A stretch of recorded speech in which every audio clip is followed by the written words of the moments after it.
कैसे हैं बच्चे आप सभी। ऐसा हम उम्मीद करते हैं आप अच्छे होइएगा। आपके रेनेवो पार्ट 2 का जो पोएट्री सेक्शन है उसका सेकंड चैप्टर है। कायदे से आप जानते हैं इसका नाम क्या है बच्चों? इसका नाम है song of my self. Song of my self.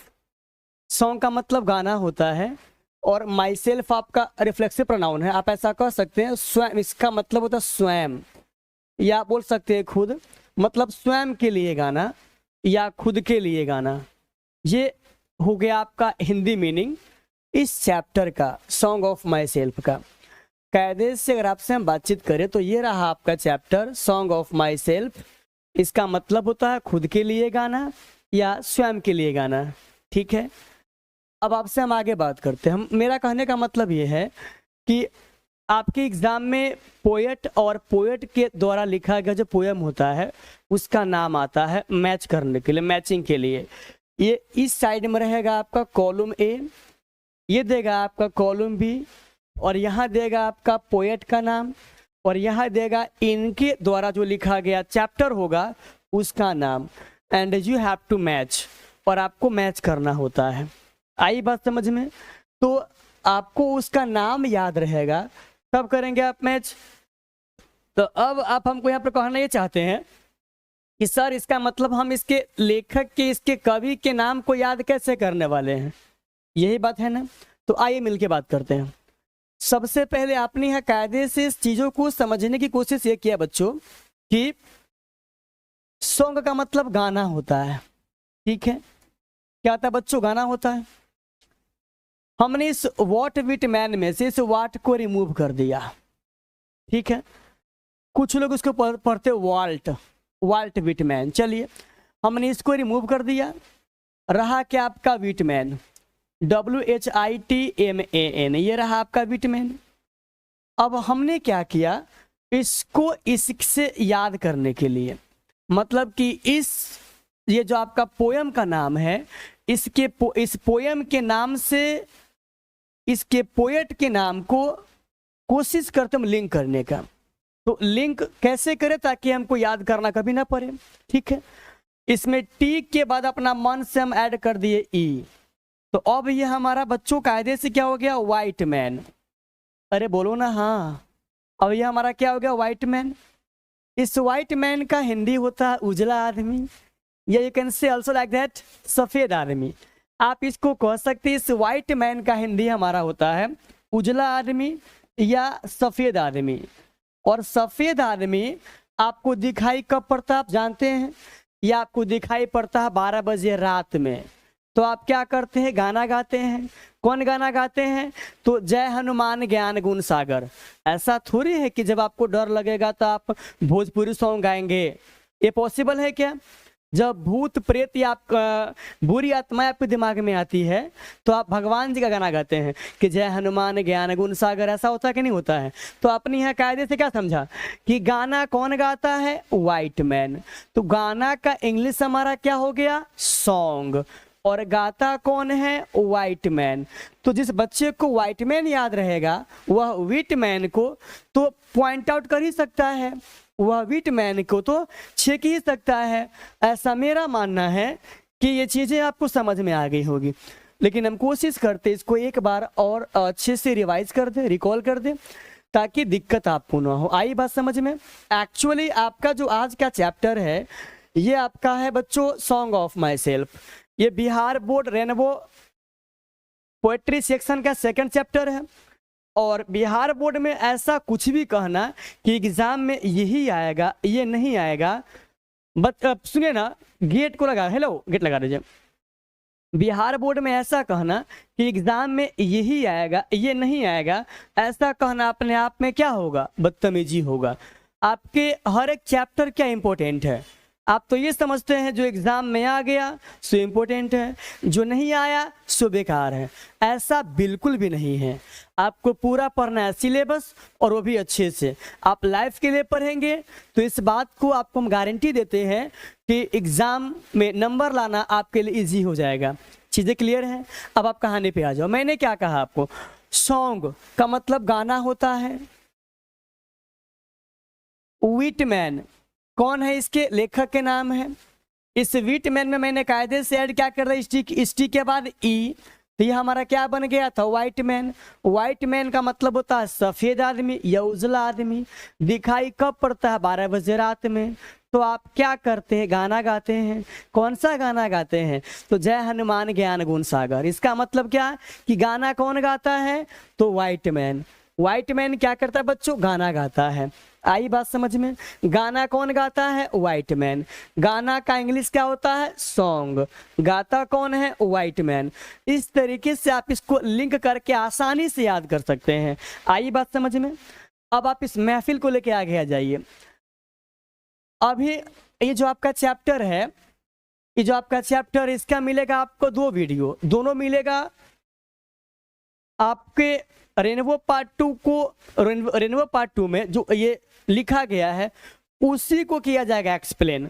अब आप ये बोलेंगे तो सर 2 क्यों मिलेगा, एक में सिर्फ और सिर्फ यही मिलेगा कि आपके बुक में जो बातें लिखी गई है केवल उसको line by line, point two point पढ़ाया जाएगा आपको। और एक में एनसीईआरटी का मतलब क्या होता है, उसमें जो बातें लिखी गई है उसके अलावा एक्स्ट्रा आपको और क्या क्या पढ़ना है, उसका जो एडिशनल इंफॉर्मेशन है उसके बारे में आपको जानना है। इन तमाम बातों के बारे में जीरा करेंगे। लेकिन पहले जो आपका सिलेबस है, जो आपको जानना है, पहले आप वो जान लीजिए। आई बात समझ में। अब हम कहानी पे बात करते हैं। यह रहा बच्चों आपका व्हाइट विटमैन। इनका जन्म हुआ था 89 में और ये मर कब गए थे, 92 में।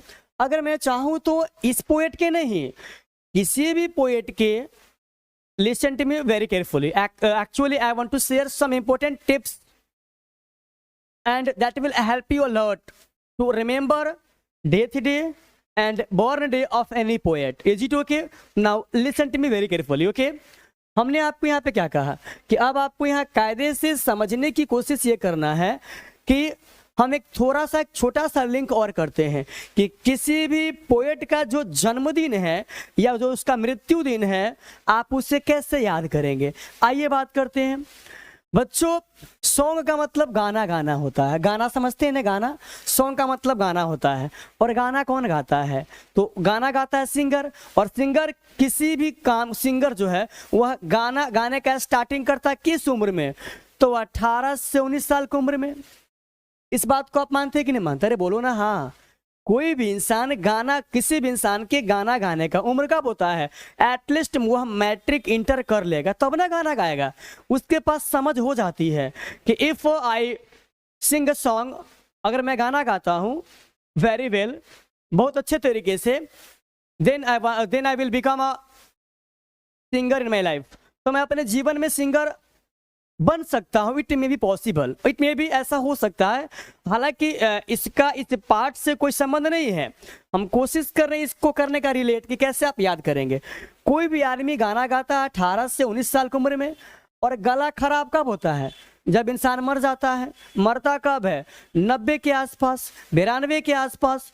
मतलब समझ में आता है आदमी मरता क्या बच्चों है, 92 के आसपास, 90 के आसपास, 100 के आसपास। और गाना कब गाता है बच्चों, तो कोई भी आदमी 18 से 19 साल की अवस्था में गाना गाता है। तो 18 से 19 में इनका जन्म हुआ था। और गाना गाना बंद कब कर दिए थे, 92 में। 92 क्या इनका हो गया, मृत्यु डेट। 1819 क्या इनका हो गया, जन्मदिन। आई बात समझ में। और व्हाइट लोग कहाँ पाए जाते हैं सबसे ज्यादा, अमेरिका में। तो ये कवि अपने आप में कहाँ के हैं, अमेरिका के। कहाँ कोई दिक्कत है, आप आराम से याद कर सकते हैं। किसी चैप्टर को किसने लिखा है, कौन उसके पोएट है, उस पोएट का जन्म कब हुआ था, कहाँ हुआ था, उनका मृत्यु कितने ईस्वी में हुआ, आपने आसानी से पढ़ लिया। चैप्टर का नाम song of my self. Song माने क्या, गाना। गाना गाता कौन है, व्हाइट मैन। तो सॉन्ग से हमारा क्या बन गया, song of my self. White man से क्या बन गया, व्हाट विटमैन। इतना क्लियर है। आदमी गाना गाता है किस अवस्था में, तो 18 से 19 साल की अवस्था में। तो 18 to 19 मतलब 18 से 19, ये क्या हो गया इनका जन्मदिन। गला खराब कब होता है, ओल्ड अवस्था में। ओल्ड अवस्था में कब होता है, 90 92, मतलब गाना गाना बंद कब करता है, मरने के आसपास। ये गाना गाना बंद कब कर दिए थे, 92 में। ये क्या हो गया इनका, मृत्यु डेट हो गया। आई बात समझ में? अगर कायदे से आपसे हम आगे बात करें तो एक बात आप और भी समझ सकते हैं। समझ क्या सकते हैं वो ध्यान दीजिएगा बच्चों। समझ आप ये सकते हैं कि व्हाइट मैन माने क्या होता है? उजला आदमी। उजला आदमी कहाँ पाया जाता है? अमेरिका में। इसका जन्म कहाँ हुआ था? अमेरिका में। आई बात समझ में? अरे बोलो ना हाँ। चलिए अब देखिएगा ये कहानी हमारा क्या कहता है। आलोक जी साउंड प्लीज कम कर लीजिएगा, ठीक है? नहीं तो हमारा कंसंट्रेशन क्या हो जाएगा, थोड़ा सा खराब हो जाएगा। अब बच्चों यहाँ देखिएगा हमारा कहानी क्या होने वाला है। सो इसके बारे में मैंने क्या कहा आपको, पीपल्स पोएट। यहाँ पे एस्ट्रोफिस, यहाँ पे क्या होगा बच्चों, एपोस्ट्रोफिस। ये जन कवि थे। जन कवि समझते हैं आप? जिस तरीके से I think you have studied about John Donne, that John Donne is known as a metaphysical poet. Is it okay? John Donne को आप जानते हैं मेटाफिजिकल पोएट के नाम से। उसी प्रकार से ये जो आपके वॉल्ट व्हिटमैन साहब है ये जाने जाते हैं पीपल्स पोएट के नाम से। आई बात समझ में? जिन्हें शायद is the perhaps the most individualistic. बच्चों इंडिविजुअलिस्टिक का मतलब होता है इगोसेंट्रिक। इगोसेंट्रिक का मतलब होता है इसका खुद में ईगो होता है। देखिएगा इस चैप्टर में यूज किया गया है आई का, इस मी का, इस माई सेल्फ का। इसका मतलब क्या होता है? ये खुद के बारे में ज्यादा बात करते हैं। इस प्रकार के पोएट को हम क्या बोलते हैं? इगोसेंट्रिक बोलते हैं। और इगोसेंट्रिक का मीनिंग क्या होता है? इंडिविजुअलिस्टिक। आई बात समझ में? परेशानी की बात है क्या? आगे आ जाओ आप। और लिटरेसी फिगर जहां कहीं भी मिल जाए इसका मतलब होता है कि उसका रिलेशन कहीं ना कहीं साहित्य से रहा है। आई बात समझ में? और आप ऐसा भी बोल सकते हैं कि आपके जो वॉल्ट व्हिटमैन साहब है ये रिप्रेजेंटेटिव पोएट ऑफ अमेरिका, ये अमेरिका को प्रस्तुत करने वाले कवि भी थे। कौन? Vault Whitman. आई बात समझ में? आप आगे आ जाओ। इसके बाद कहता है क्या? इसके बाद कहता है he began working as a carpenter. वो कारपेंटर बच्चों इसका मतलब बढ़ाई होता है। मेरे ख्याल से आप सारे बच्चे कायदे से जानते होइएगा।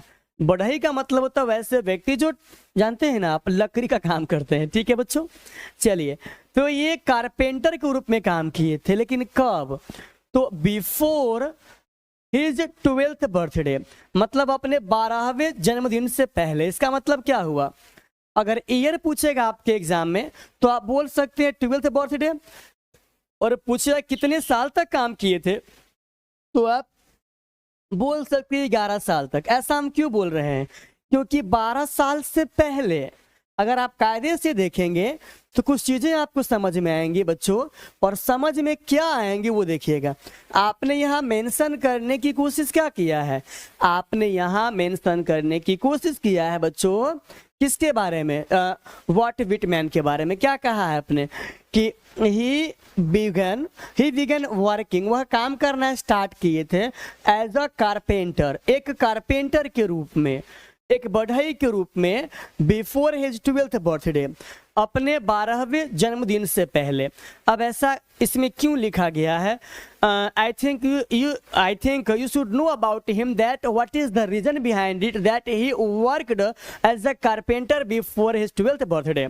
कि आखिरकार वो अपने 12वें जन्मदिन से पहले कारपेंटर के रूप में काम क्यों किए थे? तो because his father was also a carpenter, that's why he worked as a carpenter before his 12th birthday. Is it okay? अब आप इस महफिल को आगे देखिएगा। इस महफिल को हम आगे बढ़ाते हैं। आगे बात करें तो ये काम किए थे, ये वर्क किए थे एज अ प्रिंटर, संपादक के रूप में, टीचर के रूप में, लिखा बच्चों क्या, एडिटर, इसके रूप में काम किए थे। And was volunteer. वॉलंटियर का मतलब था स्वयं सेवक बच्चों। हालांकि 1861 ईस्वी में I think as a remember, जहां तक मुझे याद है कि 1861 ईस्वी के आसपास अमेरिका में हुआ था गृह युद्ध। आप इसे बोल सकते हो civil war. Civil war was fought in 1861 in America, and that time the most of the soldiers of that country were injured. उस समय अमेरिका के बहुत सारे सैनिक क्या हो गए थे? घायल हो गए थे। उसमें से इनके एक भाई भी थे, अपने भाई को देखने गए थे। और उस समय ये क्या किए थे? अमेरिका के बहुत सारे सोल्जर को मदद किए थे गवर्नमेंट के बिना परमिशन के। एक होता है ना कि मांगो उसी से जो दे दे खुशी से और ना कहे किसी से, इसी टाइप के इंसान थे ये बिना कहे सपोर्ट किए थे। आपने देखा होगा कहीं पर जब मेला वगैरह लगता है बच्चों, मेला लगता है या जग जाप होता है, जागरण वगैरह होता है, तो देखिएगा जिस टीम के द्वारा उस मेला को ऑर्गेनाइज किया जाता है उसके टीम के कुछ मेंबर वगैरह क्या करते हैं, इतना छोटा सा मतलब इस साइज का एक लगाते हैं बैलेट, और वहाँ वो लिखाता है क्या, मैं इस टीम का मेंबर हूँ, स्वयंसेवक हूँ। और कोई साइकिल लेके आया तो बच्चों वो साइकिल यहाँ लगाइएगा, बाइक लेके आता है बच्चों बाइक आप यहाँ लगाइएगा, उसे कहते हैं स्वयंसेवक। आई बात समझ में? And Swayamsevak is the Hindi meaning of the word volunteer. Is it okay? ये रहा आपका वॉलंटियर। वॉलंटियर के रूप में भी ये काम किए थे। कब? तो जब अमेरिका में सिविल वार हुआ था। आई बात समझ में? अब आप इस महफिल को लेके आगे आ जाओ। देखो आपका कहानी क्या कहता है सब। आपका कहानी कहता है बच्चों नर्स जानवे करते हैं आप सेवा करना, क्या बोलते हो उसको, during the civil war, civil war के रिगार्डिंग। अब आप इस कहानी को लेके आगे आ जाओ। अब हम यहाँ बात करते हैं। देखिएगा बच्चों हमारा कहानी यहाँ क्या कहता है। ये रहा हमारा कहानी। Whitman's poetry all of which is collected in Leaves of Grass, LEAVES, Leaves of Grass, GRASS, Leaves of Grass. समझ में चीजें आ रही हैं? अब एक छोटी सी बात आपको बता रहे हैं। आप सीतामढ़ी में आए और मैजिक केमिस्ट्री में नहीं गए तो मेरे ख्याल से आपका सीतामढ़ी आना सफल बिल्कुल भी नहीं होगा, ऐसा मेरा पर्सनल ओपिनियन है। ठीक है सर, इस बात का मैजिक केमिस्ट्री से क्या रिलेशन है? बिल्कुल रिलेशन है।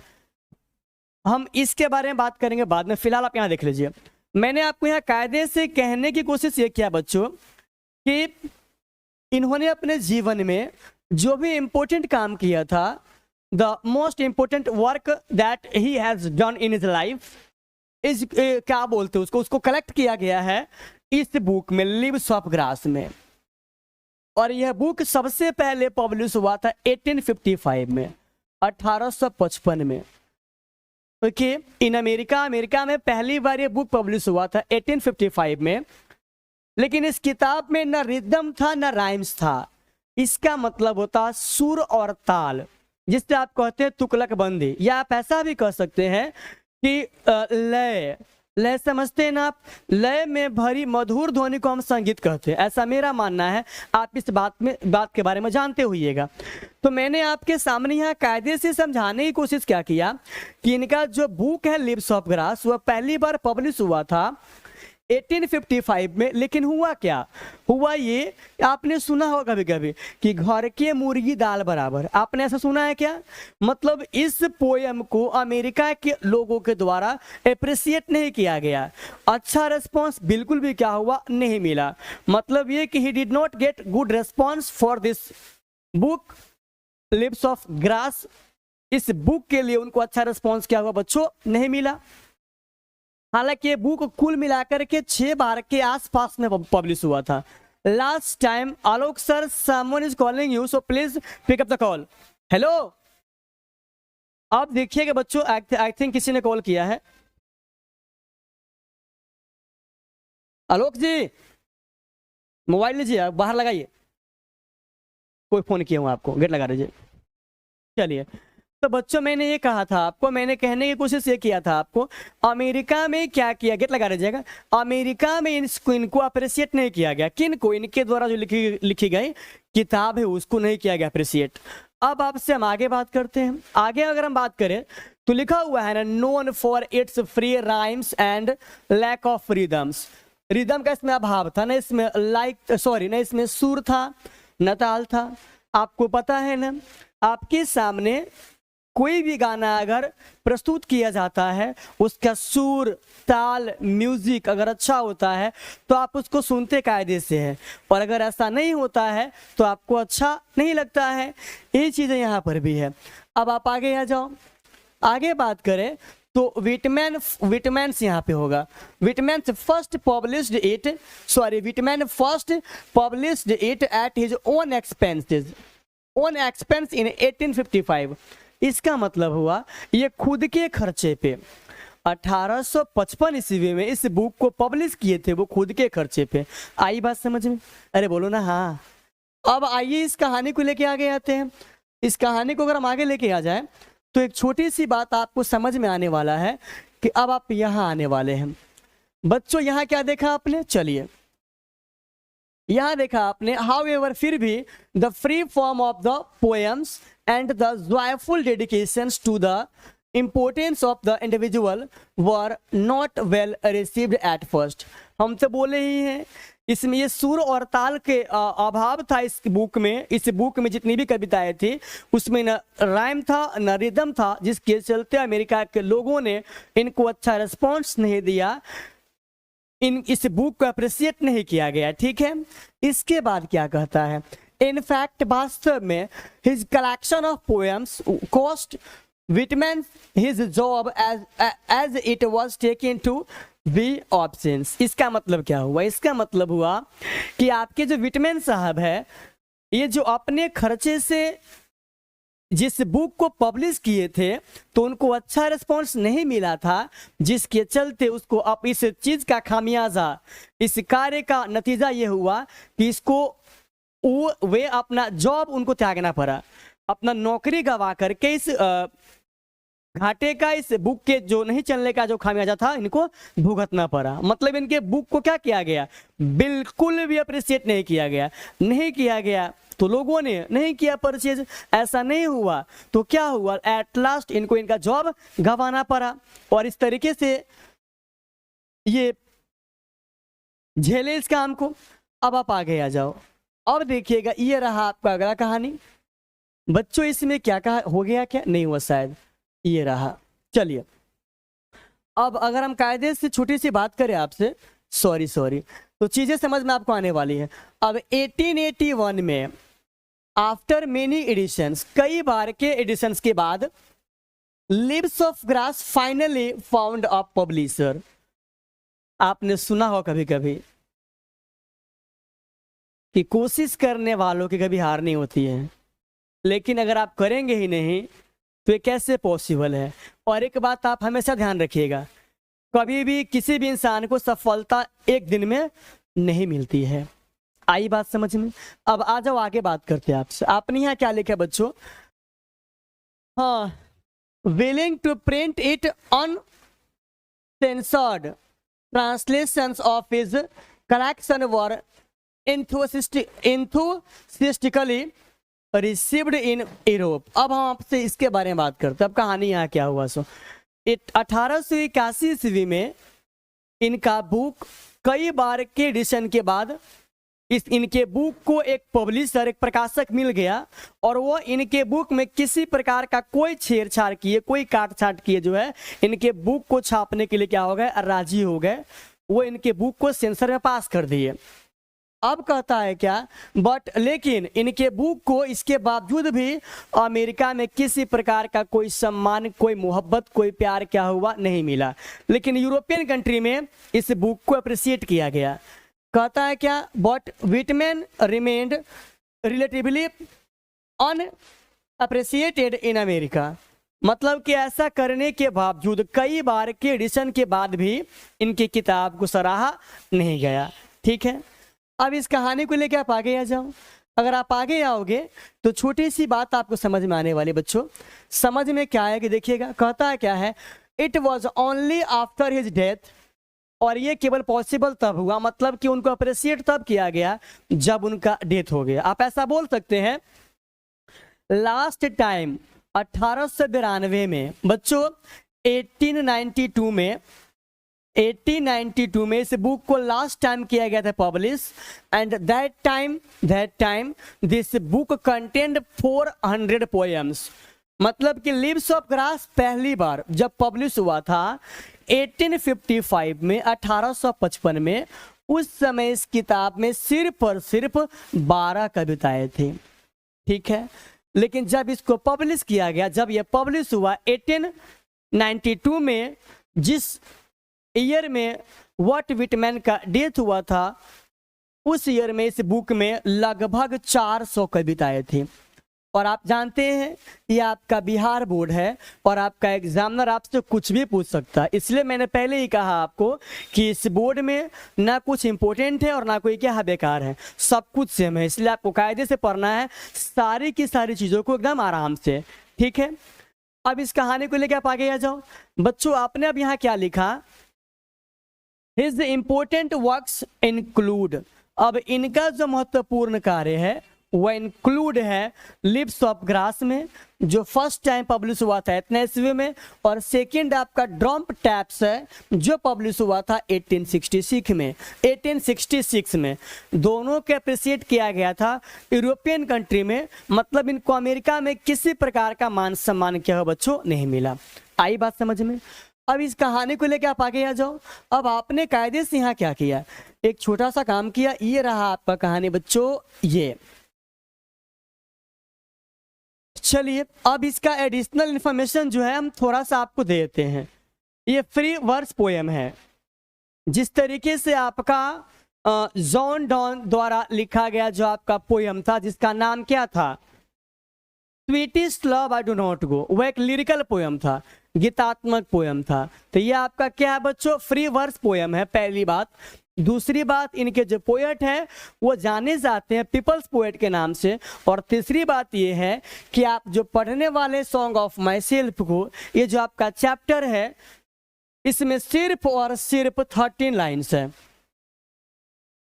लेकिन कुल मिलाकर के चैप्टर में कुल मिलाकर के आप इतना समझ सकते हैं, कुल मिलाकर के बच्चों आप इतना समझ सकते हैं कि सॉन्ग ऑफ माई सेल्फ ये जो आपका चैप्टर है ये किताब है, इट्स नॉट अ चैप्टर।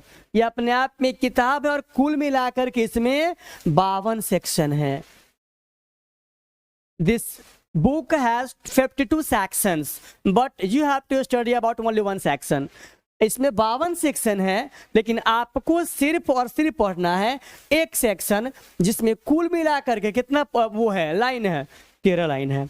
आई बात समझ में। कोई परेशानी की बात किसी को है क्या, अरे बोलो ना हाँ।